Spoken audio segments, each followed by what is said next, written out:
Hello viewers. आज हम कक्षा चौथी का वीणा पुस्तक का पाठ 5 आसमान गिरा उसके प्रश्न उत्तर करेंगे। और पाठ्य पुस्तक में जो प्रश्न दिए हैं उसके अलावा कुछ अतिरिक्त प्रश्न भी होंगे, भाषा बोध के प्रश्न भी हैं। तो चलिए शुरू करते हैं। सबसे पहले ले लेते हैं कठिन शब्द। अचानक, चौंक कर, खरगोश, लोमड़ी, भालू, दहाड़कर, हंसने। शब्दार्थ ले लेते हैं। काफ़ी सरल ही थे उसमें शब्द जिनके अर्थ ज़्यादातर बच्चों को पता ही होते हैं। तो मैंने इसमें सिर्फ 3 ही लिखे हैं बेटा शब्दार्थ। अचानक मतलब बिना किसी पूर्व सूचना के, चौंक कर भय से डर जाना, दहाड़कर शेर की ज़ोरदार आवाज़ होती है उसे बोलते हैं दहाड़ना। अब ये आपकी पाठ्य पुस्तक के प्रश्न हैं। इस कहानी में किन किन पात्रों का उल्लेख हुआ है, उनके नाम क्रम से लिखिए। इस कहानी में सबसे पहले खरगोश है, फिर लोमड़ी और खरगोश को भालू देखता है, फिर इन तीनों को हाथी और अंत में शेर का उल्लेख हुआ है। आसमान गिर रहा है, भागो भागो जल्दी भागो। खरगोश की यह बात सुनकर आपके अनुसार पशुओं को क्या करना चाहिए था? खरगोश की बात सुनकर पशुओं को अपने विवेक का इस्तेमाल करते हुए खरगोश को समझाना चाहिए था कि आसमान गिर नहीं सकता, तुम्हें कोई गलतफहमी हुई है।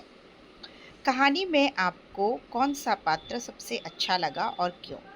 कहानी में मुझे सबसे अच्छा शेर लगा, जिसने अपने दिमाग का प्रयोग करके खरगोश और सभी जानवरों को सत्य से अवगत कराया कि कोई आसमान नहीं गिर रहा है, बल्कि वह पेड़ से फल गिरने की आवाज़ थी। यदि शेर भी भगदड़ में शामिल हो जाता और प्रश्न ना पूछता तो क्या होता? यदि शेर भी भगदड़ में शामिल हो जाता और प्रश्न ना पूछता तो हो सकता है आगे रास्ते में कोई ऐसा जानवर मिलता जो उनकी बात पर विचार करके उनसे प्रश्न पूछता और उन्हें समझाता कि आसमान गिर नहीं सकता है।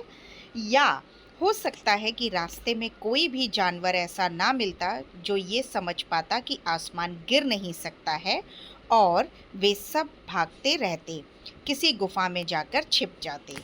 तो ये मैंने अपने हिसाब से उत्तर लिखा है। यदि आपको इसमें कुछ और उत्तर समझ आता है तो आप वो भी लिख सकते हैं।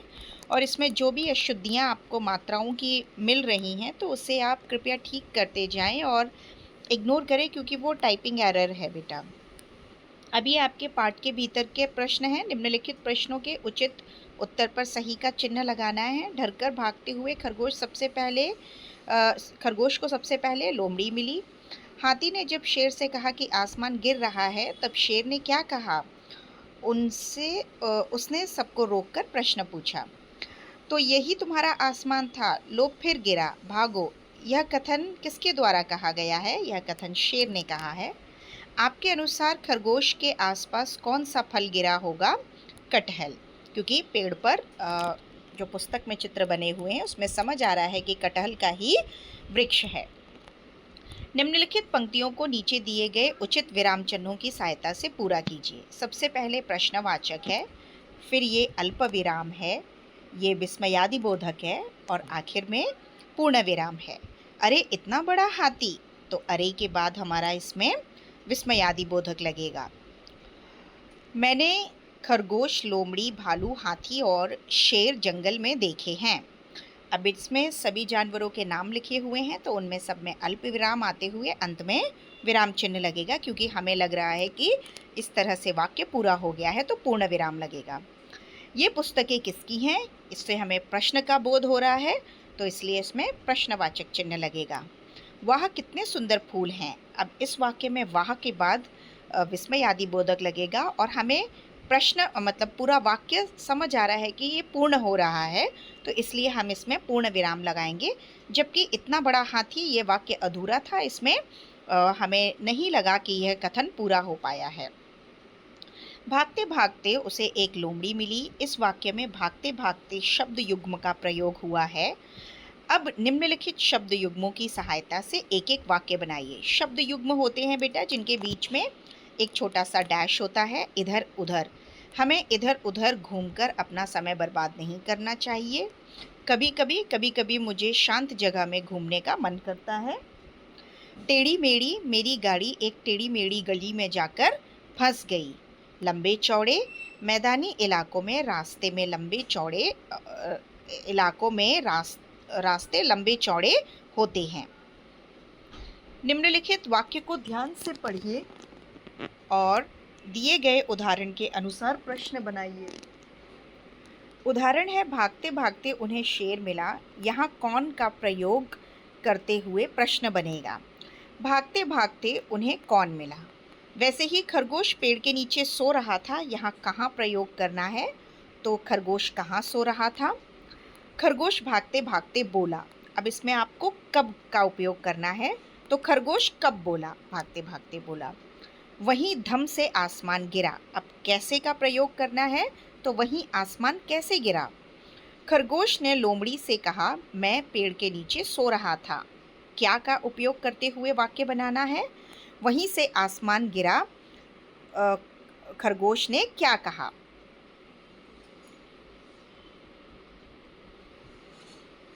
नीचे दिए गए शब्दों में मात्रा लगाकर या हटाकर नए शब्द बनाने हैं।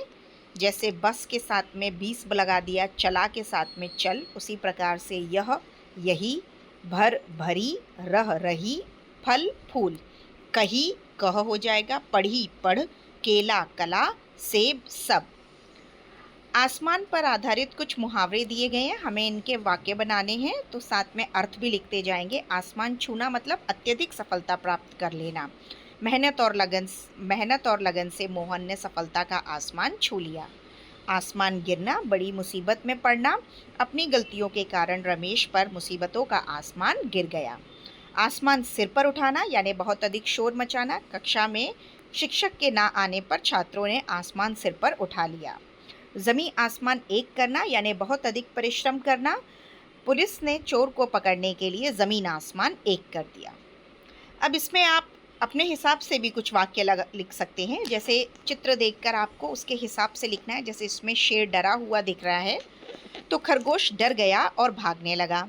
अब यहाँ खुश है और उसके हाथ में गाजर है, तो गाजर मिलते ही खरगोश खुश हो गया। अचानक उसकी गाजर कहीं खो गई और वह उदास हो गया। गाजर ढूंढते ढूंढते खरगोश परेशान हो गया। मुझे इसमें खरगोश परेशान दिख रहा है, तो मैंने उस हिसाब से वाक्य बनाया है। आगे कुछ अतिरिक्त प्रश्न मैंने लिए हैं कि खरगोश अचानक क्यों चौंक गया। खरगोश पेड़ के नीचे सो रहा था। अचानक जोर की आवाज हुई, धम। खरगोश चौंक गया, उसे लगा आसमान गिर रहा है और वह भागने लगा। खरगोश को भागते भागते सबसे पहले रास्ते में कौन मिला। सबसे पहले लोमड़ी मिली। खरगोश और लोमड़ी को भागते हुए रास्ते में कौन कौन मिला। भागते हुए रास्ते में भालू, हाथी और शेर मिले। अंत में शेर ने कैसे पता लगाया कि आसमान नहीं गिर रहा है। अंत में शेर सभी जानवरों को उस जगह ले गया जहां खरगोश ने धम की आवाज़ सुनी थी, और तभी वहां फिर से आसमान से पेड़ से एक बड़ा सा फल गिरा और धम की आवाज़ हुई। सभी जानवरों को समझ आ गया कि कोई आसमान नहीं गिर रहा है, बल्कि यह तो फल गिरने की आवाज़ है। किसने कहा, किससे कहा। वह बोला, अरे क्या गिरा। खरगोश ने स्वयं से कहा। उसने पूछा, खरगोश भाई कहाँ भागे जा रहे हो। लोमड़ी ने खरगोश से कहा। आसमान गिर रहा है, तुम भी भागो। भालू ने हाथी से कहा। आसमान गिर रहा है, कहाँ गिर रहा है, रुको। शेर ने सभी जानवरों से कहा। इस तरीके से बेटा मैंने इस पाठ के प्रश्न उत्तर जो भी आपकी पाठ्य पुस्तक में दिए हैं और कुछ अतिरिक्त प्रश्न उत्तर भी आपके लिए इस वीडियो में बनाए हैं। आपको मेरा ये वीडियो कैसा लगा उसे आप कमेंट करके बताइए, और आगे के पार्ट के लिए मेरे चैनल को लाइक, शेयर और सब्सक्राइब करें। जल्द ही मिलेंगे अगले पार्ट के साथ। तब तक के लिए बाय बच्चों।